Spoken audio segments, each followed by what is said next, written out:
wish I had, and I look back on it kind of saying, yeah, I could have done that, couldn't I?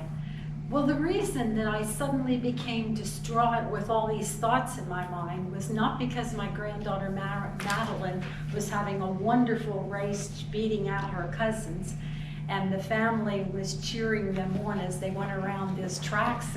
They go 45 miles per hour.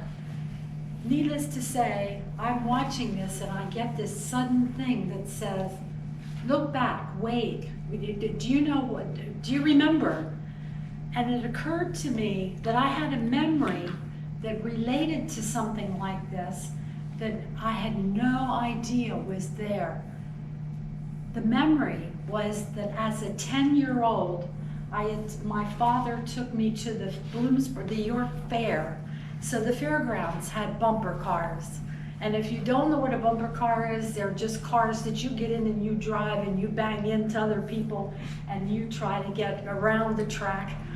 I wanted so badly to drive that bumper car. Dad kept saying no. Finally, my conservative father broke down and said, all right, I'll let you go. Be careful. I went and got into the bumper car that was very close to the entrance to the track. I'm ready. I've got my steering wheel and I've got my foot on the gas. I'm a 10-year-old girl, but I am going to show these guys up. The car, the whistle blew, the machine started, all the cars started going. Mine didn't move. I sat there, no move. What do I do? What do I do? I'm waving to the guy over at the wall who controls the shop, and he's not attending to me. I'm yelling and saying to my father, help me, my car won't move. My car did not move. And you know what is so fascinating about that? I remember that from 70 years ago. Wow. I was 10 years old. And I couldn't get that car to work. I was angry. I was hurt. I was holding a grudge for, obviously, I've experienced a grudge all these years and didn't even know it. But I was so hurt and angry. My father said when we came out of the room, the racetrack, he said, no problem, no problem. I said, but Dad, I wanted to do it. No, you'll have your chance some other time. What if Dad would have sat me down and said, let's talk about that? What if Dad would have gone to the owner of the racetrack and said, my daughter needs her ride reimbursed? None of those happened, and so in my mind, I had a grudge, an anger about this racetrack experience. Do you have an anger, a grudge, something that holds into your mind, something that you wish would never have happened, that you may remember from a long time ago? It's interesting in life that we have these incidents, that we have these experiences as we mature and grow through our life. Many times we want to abscond with all of it, but needless to say, we stay tight and want to follow what the rules are. Holding a grudge does not make you strong. In fact, it makes you bitter. Forgiving doesn't make you weak. It sets you free.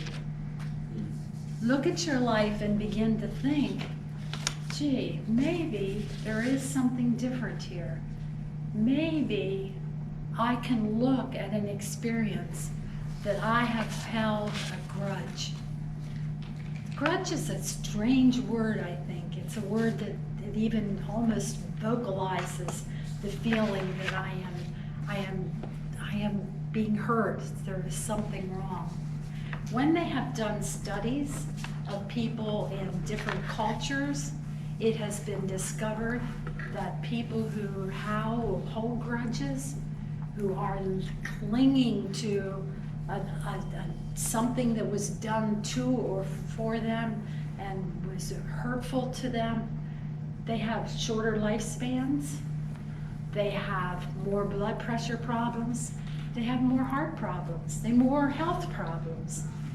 So what that tells us is that a grudge, no matter how deserved it may be, doesn't matter. The person who is experiencing the grudge is me. And what we have to be careful about is that we don't say to ourselves, well, go ahead and forgive them and it'll all be fine. The forgiveness part is the part that says, I give it up. I turn it over to something else. We do not have to meet with somebody. We do not have to see somebody. It could even be someone who's died that we can forgive, because we have to be able to take that weight off our own self.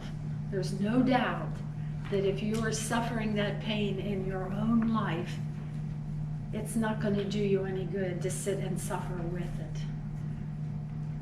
My experience with that bumper car certainly came back to me many years later, and I'm dealing with that. Obviously, I don't think it's a major bumper car incident that I have to worry about, but I will always remind me of that when I hear the stories of other people who are struggling with having a grudge or an anger. Remember, holding a grudge doesn't mean you're strong. It makes you bitter. Holding a grudge. And forgiveness doesn't make us weak.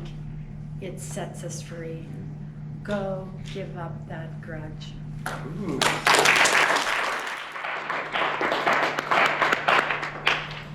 Good evening, fellow Toastmaster, guest, and Blair. I'll take this opportunity to evaluate Blair's speech, and I'll evaluate this by the sandwich method: comment, recommend, and comment. First, I would say that your story keeps all us intact. We didn't abscond by any other thoughts. We were completely engaged in your story. So starting with the positive, the introduction. The introduction that you asked the general evaluator, the Toastmaster, to describe, that gave us a base to think about what can be the story. There are 2 questions on that were good. Second, the expression that you had during your story, I am ready, I'll show these boys. So that was your own story. So I can feel the fear, the excitement, the nervousness of your first bumper car ride. It felt like we were with you in a bumper car next to you. So that was good. But when you shifted your gear to the next section of your speech, where you connected your story to grudges, how it comes to other people's story, I felt there the emotion or the voice projection lowered a little bit.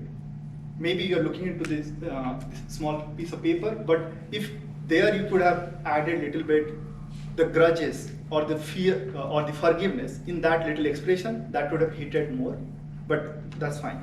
And the next one, I felt like if you could have given an example how we can get off these grudges and accept the forgiveness. It's easier to say but difficult to do. So if one example would have been there, that would be great. More positive, how you connected your story to the grudges and how that will impact people in physical and their mental well-being. That was a great message. And last thing, holding grudges doesn't make you strong, and forgiveness doesn't make you weak. That was a great message. Looking forward to your speeches. Thank you.